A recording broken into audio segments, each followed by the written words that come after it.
श्री हरिदास, राधे राधे भक्तों, कैसे हैं आप सब। आशा यही करती हूँ कि आप सब बहुत अच्छे होंगे। दोस्तों, आज मैं आप सबको लड्डू गोपाल जी की एक ऐसी दिल दहला देने वाली घटना से रूबरू कराने वाली हूँ, जिसे सुन कर के आपका दिल दहल उठेगा दोस्तों। तो चलिए, देर ना करते हुए आज की लीला कथा को हम शुरू करते हैं। दोस्तों, आज की लीला कथा मुझे भेजी है छतरपुर से अविनाश जी ने। अविनाश जी कहते हैं कि आज मैं आपको एक ऐसी लीला कथा सुनाने जा रहा हूँ दीदी, बताने जा रहा हूँ जिसे सुन करके आप भी हैरान हो जाएंगे। तो चलिए दोस्तों, अविनाश जी की ये लीला कथा आज हम शुरू करते हैं।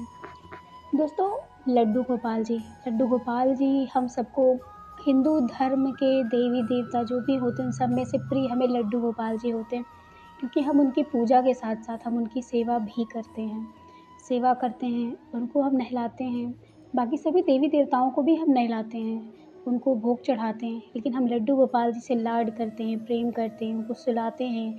तो इसलिए सभी देवी देवताओं की पूजा से उनकी पूजा कुछ अलग ही मानी जाती है, क्योंकि वो हमारे कन्हैया हैं, तो सारे दुख हर लेते हैं। लेकिन दोस्तों, अविनाश जी के घर में एक ऐसे लड्डू गोपाल जी आए जिनके आने से ना उनके घर में क्या क्या हुआ, इस कहानी से जानेंगे।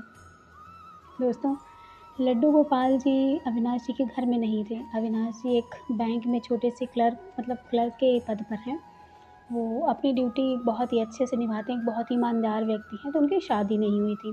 तो ये शादी के 12 साल बाद की कहानी है दोस्तों। तो 12 साल पहले जब उनकी शादी नहीं हुई थी, तो उनके घर में उनके जो मम्मी-पापा थे वो उनके लिए शादी ढूँढ रहे थे कि हमारे बेटे की शादी हो जाए। और शादी उनकी हुई भी। शादी होने के बाद उनके जिनसे उनकी शादी हुई वो भी बहुत ही अच्छी थी, सब कुछ अच्छा था। तो उनके अविनाश जी के जो मम्मी-पापा थे उन्होंने कह दिया था कि हमें एक ऐसी लड़की चाहिए जिससे हमारा जो लड़का है, हमारे घर में बहू आए और हमारे घर की जो बहू है वो अच्छे से पूजा पाठी हो, सब कुछ करे, वो शाकाहारी हो। तो उनके मम्मी-पापा ने बोला कि हाँ, मेरी बेटी तो शाकाहारी ही है, माँ-बाप भी शाकाहारी थे। तो इसी तरह से लड्डू गोपाल जी को उनके घर में पूजा भी होती थी। तो लड्डू गोपाल जी के लिए उन्होंने कहा कि हमारी बेटी शाकाहारी है, हमारे घर में भी लड्डू गोपाल जी की पूजा होती है, तो मेरी बेटी भी शाकाहारी है, तो आप बिल्कुल निश्चिंत होकर के हमारे घर में शादी का रिश्ता कर सकते हैं। तो अविनाश जी की दोस्तों शादी हो जाती है। शादी होने के बाद अविनाश के घर में जब उनकी पत्नी जो होती है, जिनका नाम रागिनी होता है दोस्तों, वो आती हैं और बहुत ही अच्छे से उनकी सेवा करती हैं, उनकी मम्मी की भी सेवा करती हैं, सब कुछ होता है।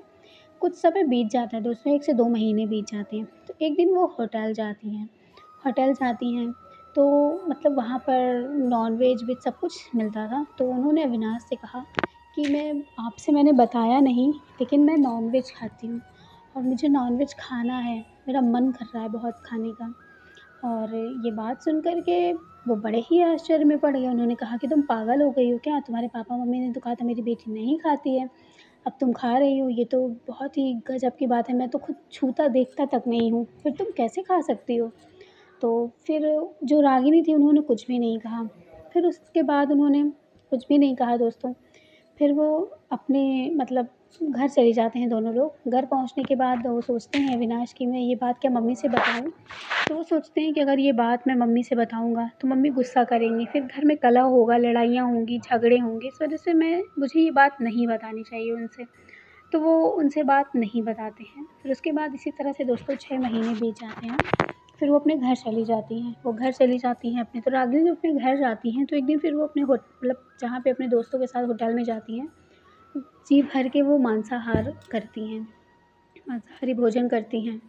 उनको वो कहती हैं कि अब मेरा मन तृप्त हुआ है। मैं जब तक ससुराल में थी मेरा तो बिल्कुल मन ही नहीं लग रहा था। मुझे ऐसा लग रहा था, तलब इतनी लगती थी खाने की, पर वहाँ के लोग तो शाकाहारी हैं, तो इसी वजह से नहीं होता था। लेकिन यार, मैं मुँह धोकर जाऊँगी, अच्छे से ब्रश करके जाऊँगी तेरे घर पे, वरना तू तो जानती है ना मेरे घर लड्डू गोपाल जी की पूजा होती है, तो मुझे बहुत बुरा लगेगा ना, मैं भगवान को भी जो अछूत नहीं करना चाहती।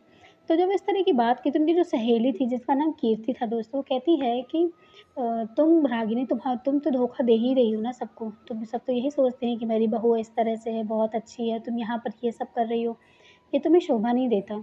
उसके बाद वो कहती हैं कि मैं क्या करूँ, मेरा मन बहुत करता है, मैं कितना भी सोचूँ छोड़ दूँ, लेकिन मैं नहीं छोड़ पाती।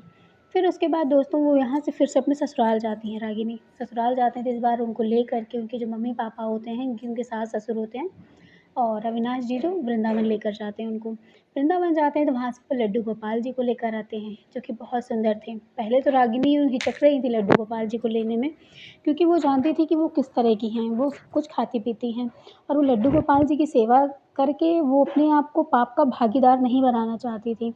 लेकिन अब वो किसी को ये बात पता नहीं थी, तो अविनाश जी जो थे वो उन्होंने बोला कि तुमने तो खाया नहीं था उस दिन, अब तुम लड्डू गोपाल जी को ले लो और उनके सामने ये प्रण ले लो कि तुम कभी भी नहीं खाओगी। ना चाहते हुए भी ना एक कहते हैं ना कि ना चाहते हुए भी उनको ये चीज़ करनी पड़ी। उन्होंने लड्डू गोपाल जी को लिया, वस्त्र खरीदे, सारा कुछ किया, फिर वृंदावन से वो आराम मतलब अपने घर आ गए। घर आने के बाद पंडित जी को बुलाया गया, प्राण प्रतिष्ठा कराई गई, सब कुछ बहुत अच्छे से हुआ। पूजा-पाठ हर चीज़ करवाई गई।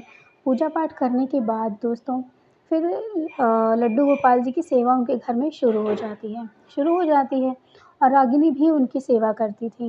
रागिनी भी लड्डू गोपाल जी की सेवा करती थी, वो सेवा करने में इतनी रम गई थी कि उनको फिर मांसाहार का ध्यान ही नहीं रहा। दोस्तों उनके मन में कभी ये सब चीज़ें आई ही नहीं।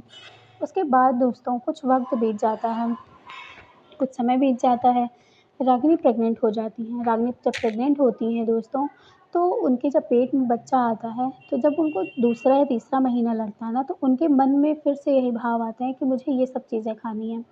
डॉक्टर से भी वो बात करती हैं कि डॉक्टर मैं ऐसा मतलब खाऊँगी, डॉक्टर भी उनको यही कहते हैं कि ज़्यादा मतलब ये सब चीज़ें मत खाओ, लेकिन वो कहती हैं डॉक्टर मैं मतलब मेरा मन कर रहा है, मैं क्या करूँ? फिर वो ना चाहते हुए भी एक दिन अकेले रिपोर्ट के लिए जाती हैं, मतलब जो रिपोर्ट्स वग़ैरह होते हैं प्रेगनेंसी में चेक करवाने के लिए, तो वो कहती हैं अपने माँ सासू माँ से कि आप परेशान ना हों, मैं अकेले चली जाऊँगी। तो उनकी सासू माँ भी सोचती हैं कि हाँ ठीक है, बहू है, अभी दूसरा महीना तो चल ही रहा है, तो चली जाएगी, कोई दिक्कत नहीं है। तो वो जाती हैं और जाने के उसके बहाने जाके वो अंडे जो होते हैं, वो अंडा खा कर के वो आती हैं। अंडा खाती हैं, खाने के बाद आती हैं दोस्तों, अपनी रिपोर्ट्स लेकर बताती हैं घर में आके कि झूठ बताती हैं कि डॉक्टर ने कहा है कि मैं बिल्कुल ठीक हूँ, मुझे कुछ भी नहीं हुआ, सब कुछ नॉर्मल है। उसके बाद उनकी जो मम्मी होती हैं, वो कहती हैं, "बेटा तुम जाके भगवान जी को भोग लगा दो। मैं बस अभी-अभी बाहर से आई हूँ, मैं भी गई थी बगल वाले के घर में, तो मैं भी नहाई-धोई नहीं हूँ और तुम तो बिल्कुल ठीक-ठाक हो, तुम जा कर के तुरंत जो है लड्डू गोपाल जी को भोग लगा दो।"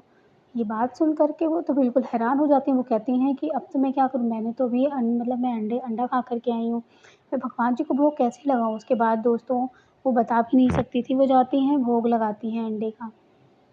उसके बाद दोस्तों भोग मतलब वो भोग लगाती हैं, अंडा ना चाहते हुए भी उनके दिमाग में ऐसा लग रहा था कि वो भोग लगा रही हैं और दोस्तों आप यकीन नहीं करेंगे, जब वो भोग लगाती हैं ना, तो उनको ऐसा महसूस होता है कि वो अंडे का भोग लगा रही हैं और ऐसा मतलब उनको महसूस होता है दोस्तों, तो जो भी वो उन्होंने थाली में जो भगवान जी की थाली होती है, उसमें उन्होंने काजू और बादाम, पिस्ता वगैरह जो भी लिया था, वो ड्राई फ्रूट का भोग लगाने जा रही थी। तो ऐसा लग रहा था कि वो अंडे लिए हैं और भोग लगाने जा रही हैं। इसको देख कर के वो अपने हाथ से थाली छोड़ देती हैं दोस्तों, थाली छोड़ देती हैं। थाली छोड़ने के बाद वो बहुत ज़ोर-ज़ोर से मतलब अजीब-सी हरकतें करने लगती हैं। उनकी जो सासू माँ होती हैं, वो कहती हैं, "क्या हुआ बेटा?" तो कहती, "कुछ नहीं, मुझे बस कुछ अजीब-सा लग रहा है।"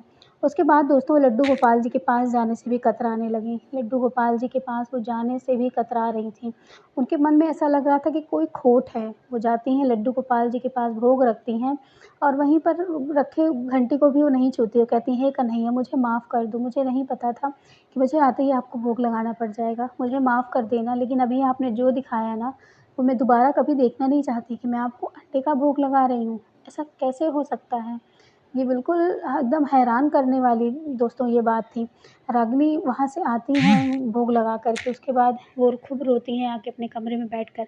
किसी से ये बात कह भी नहीं सकती थी। शाम होती है, अविनाश आते हैं, अविनाश से वो फिर सारी बातें कहती हैं कि आज मैं मार्केट गई थी तो मेरा बहुत अंडा खाने का दिल कर रहा था और मैंने खाया और आते ही मुझे माँ जी ने कह दिया कि मुझे भोग लगाना है और मैंने जब भोग लगाना शुरू की मतलब मैं जब भोग लगा ही रही थी, मुझे ऐसा एहसास हुआ कि जैसे मैं उसमें अंडे रखे हुए हैं और इसको देख के मेरे जो भोग का प्लेट था वो भी गिर गया। मुझे कुछ समझ नहीं आ रहा कि ये सब मेरे साथ क्यों हो रहा है?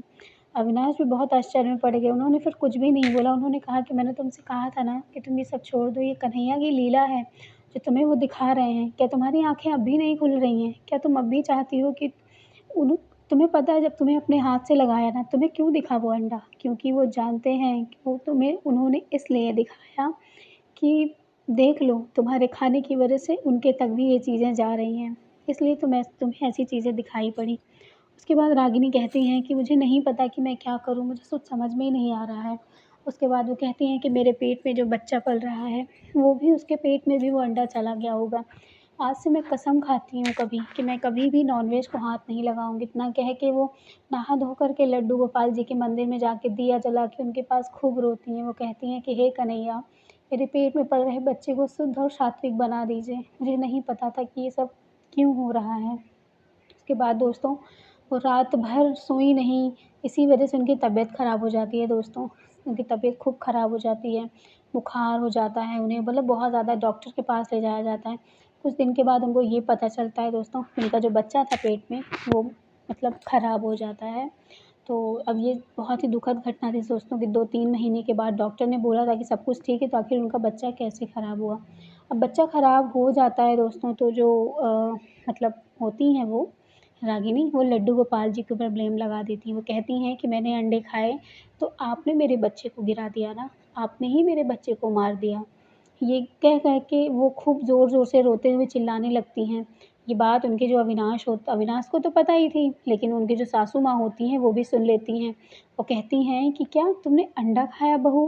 तो वो कहती हैं, हाँ, मैंने खाया, मैंने तो गलती से खाया, मैंने तो इनसे कहा भी कि मेरे बच्चे को शुद्ध और सात्विक कर दीजिए। मेरा बच्चा मेरे पेट में शुद्ध और सात्विक रहे। मैं नहीं चाहती कि मेरे बच्चे की नज़र मैं खाती हूँ, मेरे बच्चे के ऊपर भी इसका असर जाए। इन्होंने तो मेरे बच्चे को ही मार डाला। मैं इनकी पूजा सेवा आज से हमेशा-हमेशा के लिए बंद करती हूँ। इतना कह कर के दोस्तों वो कमरे में चली जाती हैं, खूब रोती हैं। अब सासू माँ भी हैरान कि हमारी होने वाली बहू ऐसी है, वो ये सब चीज़ें खाती हैं, वो खुद हैरान थीं। लेकिन अब कर भी क्या सकती थीं दोस्तों वो। तो उन्होंने फिर कुछ भी नहीं बोला। वो जाती हैं, उनको समझाती हैं कि बेटा तुमने कहा था ना लड्डू गोपाल जी से कि तुम्हारा बच्चा शुद्ध और सात्विक हो, तुम्हारे पेट में तो वो चीज़ चली गई थी ना, तो बच्चा तुम्हारा शुद्ध और सात्विक कैसे हो सकता था? जो पैदा होता, होता तो वही और वो भी लड्डू गोपाल जी का भक्त बनता। इसीलिए शायद इसको भगवान की लीला समझो, ये तुम्हारी किस्मत समझो कि तुम्हारे कर्म में शायद ये बच्चा लिखा ही नहीं था।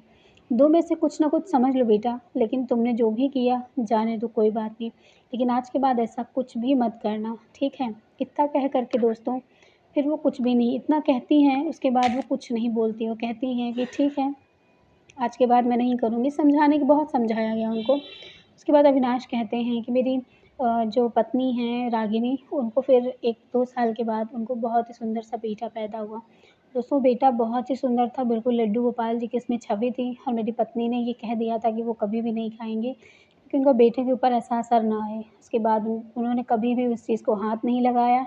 लड्डू गोपाल जी की वो घटना आज भी नहीं भूलती हैं कि कैसे उनको उस प्लेट में लड्डू गोपाल जी को भोग लगाने के लिए वो लेकर गई थी। साक्षात उनकी आँखों से उन्होंने देखा था, वो उस घटने को आज भी नहीं भूलती हैं वो और वो याद भी नहीं करना चाहती हैं। तो अविनाश जी ने कहा कि ये घटना हमारे यहाँ पे घटित हुई थी दीदी और इसलिए मैं आपको ये घटना भेज रहा हूँ। उन्होंने जब मुझसे ये बताया तो मैं बहुत ज़्यादा मतलब मुझे दुःख इस बात का होता है कि हम क्यों हमेशा भगवान को ही ऐसी चीज़ों का भोग लगाने के लिए चले आते हैं, क्यों हम ऐसा करते हैं? कहीं-कहीं लोग भगवान को मछली-चावल खिलाने लगते हैं, कहीं-कहीं लोग भगवान को अंडे खिलाते हैं, ऐसा क्यों करते हैं हम? मुझे तो एक बात यही नहीं समझ आती, क्यों हम लोगों को सिर्फ़ यही चीज़ें दिखाई देती हैं भगवान को खिलाने के लिए? कभी हमें ऐसा भाव क्यों नहीं आता कि हम अपने कन्हैया को अपने हाथों से माखन मथ कर खिला रहे हैं? ऐसा क्यों नहीं होता हमारे मन में भाव? तो दोस्तों जो भी भाव होता है सब कहते हैं कि कान्हा की कृपा है, जो भी होता है सब अच्छे के लिए होता है। शायद इनकी ज़िंदगी में ये चीज़ें हुईं, अच्छे के लिए हुईं। तो दोस्तों आज की थी लीला कथा जो मुझे अविनाश जी ने बोली भेजी थी छतरपुर से। तो दोस्तों आपको कैसी लगी? कुछ लोग मुझे बहुत कमेंट करने वाले हैं कि ऐसे कैसे आपने ये मतलब क्योंकि मैंने बहुत सारी ऐसी स्टोरीज़ हैं जो मेरे पास मैंने डाली थी तो मुझे कमेंट आया था कि आप ऐसा नहीं तो देखिए दोस्तों जो भी कहानियाँ होती हैं जैसे जिस रूप में जिनकी कहानियाँ बताई जाती हैं मैं वैसे ही बिल्कुल बताती हूँ, ठीक है? तो इसीलिए आप लोग ऐसे कमेंट ना किया करें और अगर आपको स्टोरी अच्छी लगती है तो सब्सक्राइब करके चैनल को लाइक ज़रूर किया करिए दोस्तों, ठीक है? आपके सपोर्ट की बहुत ज़्यादा ज़रूरत है मुझे। तो सपोर्ट करिए, शेयर करिए कहानी को, आपके पास भी हो तो लड्डू गोपाल जी से की जुड़ी हुई कोई भी जो भी कहानियाँ आप मुझे भेज सकते हैं। तो चलिए मिलूँगी लड्डू गोपाल जी की फिर से एक नई लीला कथा के साथ, तब तक के लिए राधे राधे। जय श्री